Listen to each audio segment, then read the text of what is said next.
ધોરણ 7ના વાલા વિદ્યાર્થી મિત્રો, આપ સર્વેનું આપણી ચેનલ સ્ટડી ટાઈમમાં હાર્દિક સ્વાગત છે. વિદ્યાર્થી મિત્રો, આજે આપણે ધોરણ 7 વિષય ગુજરાતી આજે લેવલ પેપરનું વિષય ઇંગ્લિશ અંગ્રેજી આજે લેવલ પેપરનું આપણે સંપૂર્ણપણે પૂરેપૂરું પેપરનું સોલ્યુશન કરીશું. વિદ્યાર્થી મિત્રો, તે પહેલાં જો તમે ચેનલ પર પહેલી વખત આવેલો હજી સુધી આપણી ચેનલ સ્ટડી ટાઈમને સબસ્ક્રાઈબ ન કરેલ હોય તો કરી નાખજો. તો ચાલો વિડીયોની શરૂઆત કરીએ. સૌ પ્રથમ પ્રશ્ન નંબર 1 છે, ફકરો આપવામાં આવેલ છે જેમાં લખેલ છે કે Gujarat is progressive state, Ahmedabad is the largest city and centre of business in Gujarat, Gandhinagar is the capital of Gujarat. About અહીંયા તમે જોઈ શકો છો 50,000 people every day travel between these two capitals, old and new, so we need a good transport facility. અહીંયા લખેલ છે કે ગુજરાત એક પ્રગતિશીલ જે રાજ્ય છે. અમદાવાદ એ સૌથી મોટી સિટી છે ગુજરાતની અને સેન્ટર ઓફ બિઝનેસ પણ ગણવામાં આવે છે. ગાંધીનગર જે છે આપણી રાજધાની છે, જેની અંદર 5,000 જેટલા જે લોકો જે હોય છે ડેલી એટલે કે એવરી ડે હંમેશાથી ટ્રાવેલ કરી રહ્યા છે. ને old and new, so we and ને ગુડ ટ્રાન્સપોર્ટ ફેસિલિટી. તો અહીંયા ટ્રાન્સપોર્ટનું પણ બહુ ઘણું છે. તો અહીંયા તમારે પ્રશ્ન પૂછવામાં આવેલ છે, જેની અંદર પહેલું પ્રશ્ન તમારે પૂછવામાં આવ્યો છે કે ભાઈ ગુજરાત ઇઝ ધ ખાલી જગ્યા સ્ટેટ. તો અહીંયા આપણે જોયું કે પ્રોગ્રેસિવ સ્ટેટ છે તમારો જવાબ. બીજો આવશે ગાંધીનગર ઇઝ ધ ખાલી જગ્યા ઓફ ગુજરાત. તો અહીંયા શું આવે? કેપિટલ. કેપિટલ એટલે કોઈ પણ રાજ્ય કે કોઈ પણ દેશની રાજધાની એને કેપિટલ કહેવામાં આવે. ત્રીજું છે Ahmedabad is the largest city, એટલે કે અહીંયા લખેલ છે ખાલી જગ્યામાં ઇઝ ધ લાર્જેસ્ટ સિટી, તો અહેમદાબાદ આવશે. અબાઉટ અહીંયા 50,000 people travel every day between two capitals, આ બંને જે રાજધાનીઓ છે એની અંદર. પછી the positive opposite word of the new, તો અહીંયા આવશે વિનર. શું આવશે? વિનર. હવે વિદ્યાર્થી મિત્રો નેક્સ્ટ આપણે જોઈએ તો નેક્સ્ટ અહીંયા તમારે એક શું કહેવાય, નીચે નકશાના આધારે ખરા છે કે ખોટા તે જણાવવાના છે આપણને. તો અહીંયા પહેલું જોઈએ તો પહેલું તમારે પૂછવામાં આવેલું છે કે the cafe on the corner of Nehru road and Gandhi road. અહીંયા ટ્રુ છે, તો આ સાચી વાત છે. બીજું છે the library is near the school, આ પણ સાચું છે. અને ત્રીજું છે the bus stop is the near railway station, તો આ ખોટું છે.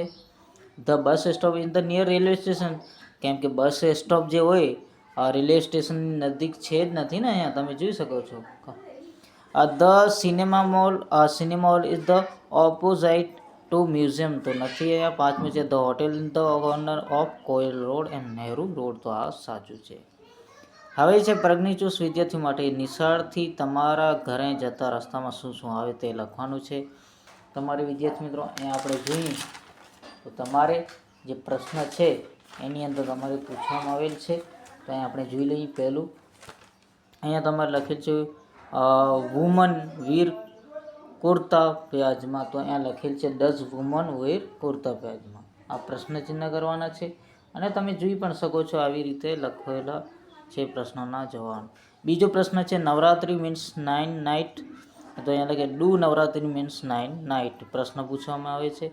Kavita know about Navratri, does Kavita know about Navratri. Ketki and Kavita write a letter to each other, તો અહીંયા લખેલ છે Ketki and Kavita wrote a letter write a letter each of. તો અહીંયા તમારે પ્રશ્ન પૂછવામાં આવેલ છે. પછી છે ઉદાહરણ દર્શાવવા મુજબ રેખાંકિત શબ્દ ઉત્તરમાં મેળવો માટે વોટ શબ્દનો ઉપયોગ કરી પ્રશ્ન બનાવવાના છે આપણને. તો અહીંયા વોટ જે પ્રશ્ન જે તમારે અહીંયા જોઈ શકો છો બનાવવામાં આવેલ છે. હવે નીચેના જોડકા છે, તમને જોડકા જોડવાના છે કે ફર્સ્ટ, તો અહીંયા શું આવે વિદ્યાર્થી મિત્રો? 1 આવે. સેકન્ડ, તો અહીંયા શું આવે? 2 આવે. અહીંયા તો તમને ખ્યાલ છે થર્ડ એટલે શું આવે? ત્રીજો, એટલે કે 3 આવે. પછી જે ફોર્થ એટલે આવે 4, અહીંયા જવાબ તમારો આવશે. અને ફિફ્થ એટલે કે 5 આવશે, એટલે કે 5. આ આંકડા જે છે આ જેવી રીતે લખેલ છે આ તો ખોટા છે, પણ હું તમને જે કહું છું એ જવાબ સાચા જ હશે. હવે ડાયરેક્ટ તમને કહી દઉં, પહેલાંનું જવાબ શું? ફર્સ્ટ એટલે 1નું જવાબ આ છે. સેકન્ડનું જવાબ શું આવે? 2 આવે. થર્ડનો જવાબ શું આવે 3 આવે. પછી ફોર્થનો જવાબ આવે 4 આવે 4 અને થર્ડનો જવાબ આવે 5. હવે નીચે છે લીંબુ શરબત બનાવવાની પદ્ધતિ યોગ્ય ક્રમમાં ગોઠવાની છે. આપણને લીંબુ શરબત બનાવવાની પદ્ધતિ જે છે એ ક્રમમાં ગોઠવાની છે. તો એમાં આપણે જોઈએ તો પહેલું જે છે અહીંયા આપણને શું આવે લક્ષ્મણ આવે. Lakshman provide the some water in the glass. બીજું છે હી કટ ધ લેમન. ત્રીજું છે હી ટુક આઉટ સીડ. અને ચોથું છે he added some sugar and salt. પાંચમું છે he squeezed lemon in the water. તો એવી રીતે તમારે લખવાનું હતું. નીચે આપેલ જાહેરાત ધ્યાનપૂર્વક વાંચી પ્રશ્નોનો ઉત્તર આપવાના છે. અહીંયા જાહેરાત છે. તો પહેલું પ્રશ્ન છે what will you buy from this cell. તો અહીંયા શું વેચાઈ રહ્યું છે? તો અહીંયા ડ્રેસીસ છે.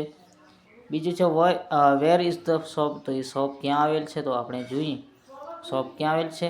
અહીંયા તમારે એડ્રેસ આપેલ છે ગામેદી ગામડી. પછી છે if I buy one the shirt how many the shirt will get. કેટલા રૂપિયા ચૂકવવા પડે? તો અહીંયા આપણે તમારે ત્રીજો જે છે ડેસીસ ફોર ઓલ હાઉસીસ. અહીંયા તમારે જવાબ લખવામાં આવેલ છે. જવાબ આપવામાં આવેલ છે કોષ્ટકમાં. Buy one get on one free. આપણે એક જે શર્ટ ખરીદો એના ઉપર એક ફ્રી મળે છે. How can eye contact the shop. તો કેવી રીતે શોપ? તો અહીંયા નંબર આપેલા છે. પછી છે when is the cell open. તો ક્યારે ઓપન થાય છે? વેચવાનું ક્યારે શરૂ થાય? તો ઓપન ઓલવેઝ. અહીંયા ટાઈમ તમારે આપવાનું હોય છે.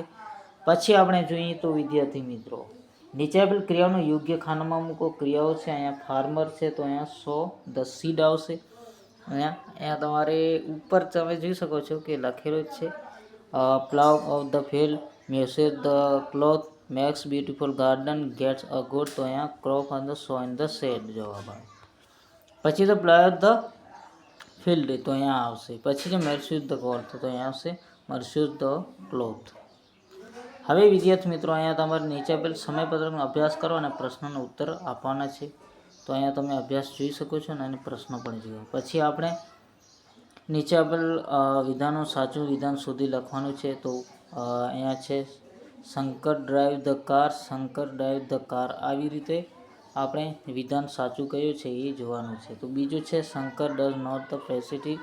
અને ત્રીજાનું જે Shiv gets the early in the morning. તો અહીંયા આવશે Shiv get up early in the morning. હવે તમે વિધાન અહીંયા જોઈ લીધા છે. હવે નેક્સ્ટ જોઈએ તો અહીંયા છેલ્લું પ્રશ્ન 11મું છે તમારે પૂછવામાં આવેલ છે ડિયર મીન્સ ફ્રેન્ડ મે હેપી. એટલે કે કાઉન્સમાં આપેલ શબ્દ સમૂહનો ઉપયોગ કરી પત્ર પૂર્ણ કરો. તો dear Vipul, hello, how are you, do you remember me, I miss you so much, hope you are happy, bye bye. તો અહીંયા લખેલ છે ફ્રેન્ડ, યોર ફ્રેન્ડ અમિત. અહીંયા તમારે પત્રનો જવાબ છે. Thank you very much. ફરી મળીશું નેક્સ્ટ વિડીયોની અંદર. જય હિન્દ.